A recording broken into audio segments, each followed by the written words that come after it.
It's now been 1 year since George Floyd was killed at the hands of a Minneapolis police officer. There have since been calls around the country to reform policing, reduce budgets, and reinvest in community programs. While local police union officials agree changes do need to be made, they say the current rhetoric is taking a toll on the NYPD. CBS 2's Andrea Grymes spoke with president of the Police Benevolent Association about his officers' morale. When you heard the verdict, the George Floyd verdict, what was your initial reaction? My thought was, it's a verdict that's correct. As we said from the beginning, this was murder, this is not policing. So when you go into court and there's a fair hearing of the grievances and the jury decides, that decision stands. Like we said from the beginning, it's murder. What's concerning all the time is when things happen in other places, other towns, other communities, other states, and New York City police officers are painted with that same brush, when we're not like that here. We do our job effectively. We represent the people in the community. So it's hard when the broad brush comes out. We've said it was murder. Did people understand that? Did people recognize that they hear it? I'm not sure. People have compared, and what you're saying is you can't compare each individual thing. Like Eric Garner's family has come out, they've compared, oh, they got justice, we didn't get justice. A lot of other police, people who've died during police interactions have said similar things. Well, there's a difference between the Eric Garner case, where our agency chiefs sent us out to enforce that law, and the debate was about 4 to 6 seconds, as compared to the Floyd case, where we're talking about 8 to 9 to 10 minutes. There's a big difference. That amount of time is murder.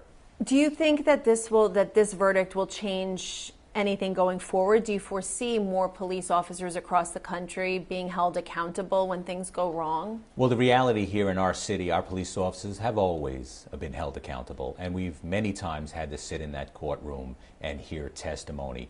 So the New York City Police Department is transparent about how they do their job. We're very open to listening to our community. We're a majority-minority police department. Many of the reforms they're talking about for other police agencies, we've already done. Again, what's happening now is there's not a real conversation to say what needs to be done. The New York City PBA as a union has always and always will support better training, hiring qualified women and men to do this job, and continue that training on throughout our entire careers. We will be the first one to say, the more training we get, the better we are at our job. We should go in on an ongoing basis and learn how to do our job effectively. So that takes the NYPD targeting the right training for the police officers and continuing that training. We will never be against that training. What specific training do you think needs to be added? Well, I think the training where you say you should be respectful to the people on the streets of New York is proper. Quite frankly, we do that always. The best fight to have is the one that's averted. You start by having the conversation. But then what you need to do is you have to have the training to that point where the person is not listening and is resisting. Well, we need to train how to keep that under control as well. There comes a point where you have to say, we're the police, you can't do that. Is there not training for that now? There needs to be more training on it. You need to have continuing education in the New York City Police Department. And you need to have training that helps us do both ends of the job. Having the dialogue, having the discussion, being transparent, and when that doesn't work, what we need to do a couple of things. Keep our police officers safe, more importantly, keep our community safe, and you know what? Even to keep the perpetrator safe. At the end of the day, we want everyone to go home so we can then solve a problem. What has the last year since George Floyd died, what has the last year, and the protests erupted again, because there have been police protests now for the last several years, but the protests erupted again after that.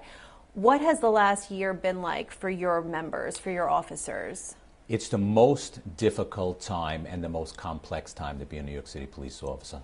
I have 37 years in the New York City Police Department. There's never been a more difficult time. And the reason for that is to go back to not having a real dialogue, to discussing what New York City police officers really do on a regular basis. When we go out on the streets and we go out into our neighborhoods and we're servicing those neighborhoods, they want police officers. They want more police officers. Why? Because they want to be safe. And 60% of our members live in the confines of New York City. So New York City police officers are sitting in the pew next to you at religious services. We're standing on the corner picking up our children from school. We're eating in the same restaurants. We're part of the community. So we want to be safe. We want to help you be safe. But you need to have a real discussion. Things happen in other places. They should be discussed. But a conversation goes both ways. We don't find that happening. How is morale? It's at an all-time low. And we've gone through our ebbs and flows of morale over the years. It's always difficult when we're doing a terrific job and we don't get respected for it, we don't get paid for it. But now we have those issues, and on top of being criticized for things that we have no control over. 30 years it took us to bring this city back, to make it safe for the people in the neighborhoods. And we've seen that deteriorate within months. Why do you think that is? Because shootings are up, murders are up. Sure. It's the message that's coming from our leaders that say don't support police officers. Constantly, unreasonably question police officers. Look, we should be held accountable, and it's okay to question us. But is the questioning reasonable? Is the support there? And we don't find that happening. We get criticized for other states, other towns, and policies that we don't make, and it lands on the police officer's shoulder. So it's difficult to be a police officer now when it's the constant barrage. Just think about this. Policing is not always a pretty situation. 99% of the time, a conversation happens and the problem is solved. But when it goes to we have to subdue someone because they're violent or robbed somebody, and then when we get in a fight with that person, trying to subdue them to safely put them in custody, do we have people helping us? Or do we have people filming us? Then when they take that film, do they show the whole video, or do they show the part that looks the most violent without telling the story? So the messaging from our leaders have to be support police officers, yes, hold them responsible, but have a reasonable dialogue, and that's not happening. The mayor would say, that he does support police officers, that he just calls out incidents that he sees that he has a problem with. Then I ask him, when the legislation comes to his desk, does he analyze it? Does he ask himself, will this help my police department do their job effectively and safely for the citizens of the city? I'll use an example.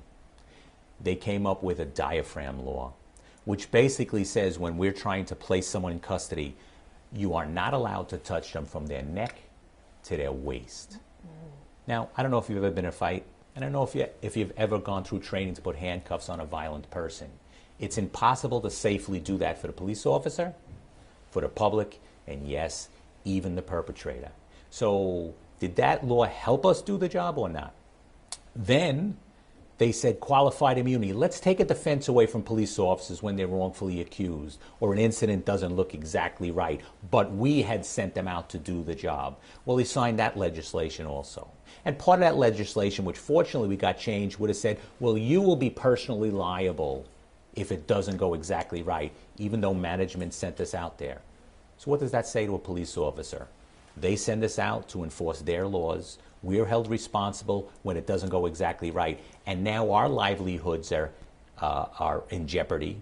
We won't be able to take care of our family, on top of we're not being treated like professionals and paid like professionals. Like you said, they got it changed so the city is still financially responsible, right? They are indeed. So what you always have to look at is this one more step in a change they want to do in the future? Let's listen to Defund Police. I wanted to ask you about, let me ask you about that. Yes. When you hear defund the police, what is that definition to you?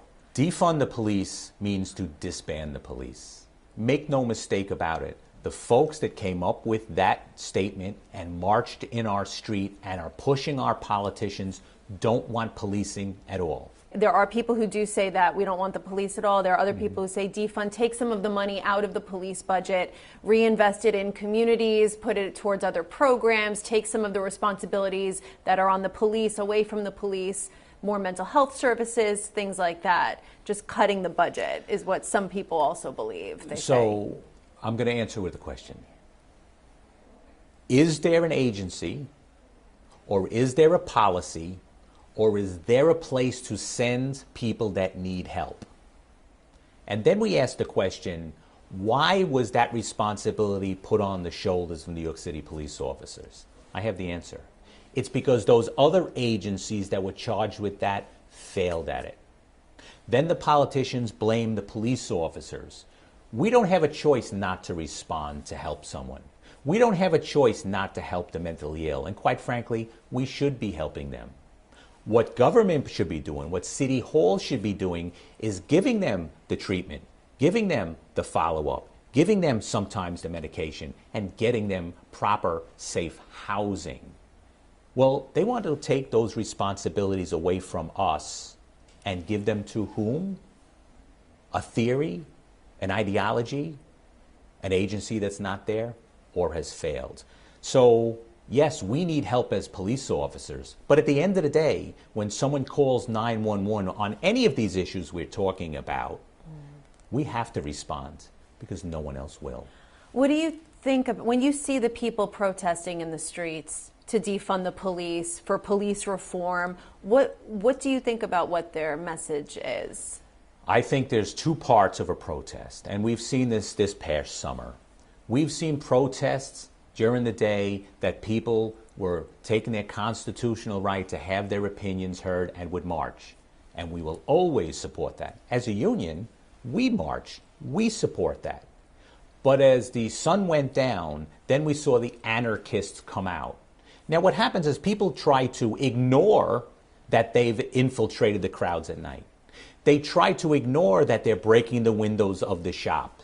They're looking at police officers and saying, wow, look how violent that looks and how they're responding. But what are we responding to? We're responding to violence set upon us. We're responding to violence set upon the citizens, and we're responding to looting and rioting and burning. Let's just look at the video. Let's take the commentary out and watch the video. I know what I see. So let's not ignore that. Again, the conversation of right and wrong and the conversation of real and fake. We put that testimony in. We were part of that investigation. Where does it fall? On demonizing the individual police officer? Let's look at the agency and say, what are they not doing? What do they need to do? And how do we do better? So it seems odd that we participated in that, but I know when we were out there, our police officers were poorly trained and equipped. But whose fault is that? Is it the individual police officers? And who should be held responsible? I say it's those leaders that made those decisions. City Hall, who didn't give us the proper staffing, who didn't give us the proper training, who put us out there with a mixed message of quell this, and then they come out after and say, oh my gosh, it looks so violent. Well, it's a riot. We had radio cars set ablaze. We had a Molotov cocktail thrown at police officers. We had bricks, sticks, and everything else that rhymes thrown at us and hurled at us. Should we stand there and get injured as well? That's not our job. Where do you think that policing goes from here? There's such a national conversation about policing. What do you see as the future of policing in New York City specifically? I think they should use the New York City Police Department as a model. I think they should look at how many interactions we have in any given day. How many major demonstrations do we handle in the city of New York? Again, every single day. Peacefully, professionally. So we should be held up as a model. We should be held up as a model for we're getting blamed for issues of race that's in society. Let's have that discussion. But let's look at the New York City Police Department. New York City Police Department is a majority-minority police department. White, black, Latin, Asian. We're all there working together, cohesively, supporting each other, which means we're supporting our community because we're part of that community. So what I think has to happen is to have a discussion to say, are we helping police officers do their job effectively? How is it affecting violence on the street?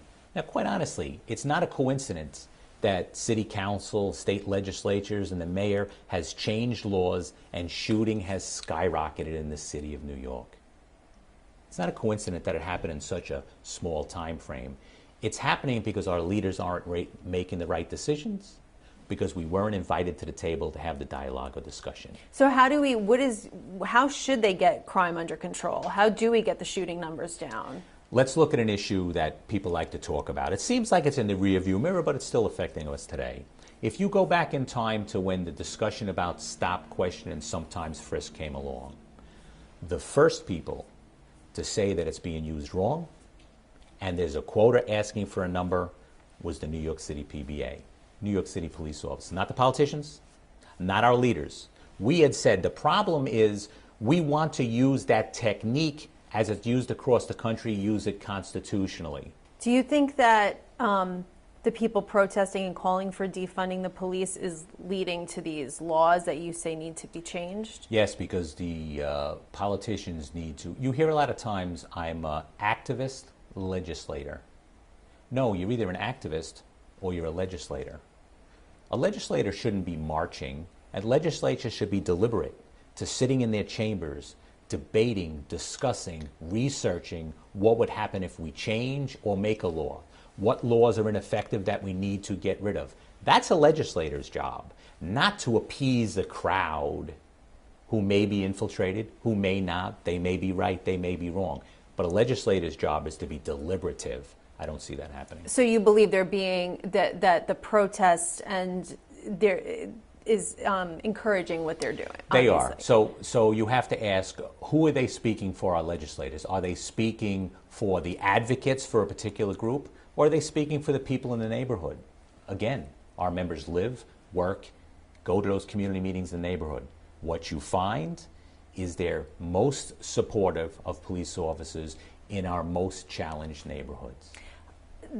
A lot of, especially Black and Hispanic men, you say stop, question, and frisk, and they're for a lot of them, that's why they have distrust with the police, as you mentioned. You know, and that's why a lot of them are they're marching because they've had bad interactions. What do you say? I mean, what do you say to them? I say we have to step back, and I don't blame them. I'd hate to be coming home from work, get off the subway, walk into my apartment, and be stopped unfairly. Why were they stopped? Because management put a quota on the number of police officers. We don't have a say as a police officer to disobey an order. The problem was the quota, not the technique. I say, hold us responsible. Have us use those techniques or any other techniques constitutionally and lawfully. But instead, our elected leaders decided to demonize it and never fix the quota problem in the first place. So what's the issue next time? And who's to blame? So I say to those people that feel unfairly treated, yes, who unfairly treated you? It was the management of the city of New York, not the individual police officers. We really don't have a say. In terms of, you said morale has been really bad. I've talked to some officers who say we don't even want to get involved in things because we don't believe that we're going to be supported. God forbid something happens to my family, I'm on the news, whatever the case might be. Is that what you're hearing from people? And yes, police officers do not feel supported by our leaders. When something goes wrong, they throw the blame on the individual police officer rather than take the blame themselves. Sometimes there is no blame to be placed because it may not look pretty, but our job is not always an easy or pretty job. Sometimes our job doesn't look good, but it needs to be done. You need to support police officers. You have to say to police officers, go out and do your job and we'll support you. There's not always black and white. Sometimes there's shades of gray. I think New York City police officers don't get the credit for as professional as we are. They don't get the credit for as compassionate as we are. A New York City police officer in all my time in the job has never heard a radio run, as we call it, where you call 911, they give us the job to handle. I've never heard someone say what color, what gender, what sexuality. All I've heard is, where is the job, what do we need to do, and we respond. A police officer is not going to walk past someone that needs help. Every day on every corner that we're standing, we're helping someone. So I don't think we get the credit for the compassion that we actually show. And I venture to say more than any other agency. Is there anything else that you want to say? I feel like we talked about like the whole gamut of things. Let me just see. I think that's pretty much it. In terms of like when the morale started going down, when would you say? Oh, and I wanted to ask you about retirements too. Sure. I forgot. How many, in terms of retirements, how many people are you seeing retire? How many of your members are you seeing retire? We are seeing a majority of police officers that are eligible to retire are choosing to retire. So what does that mean?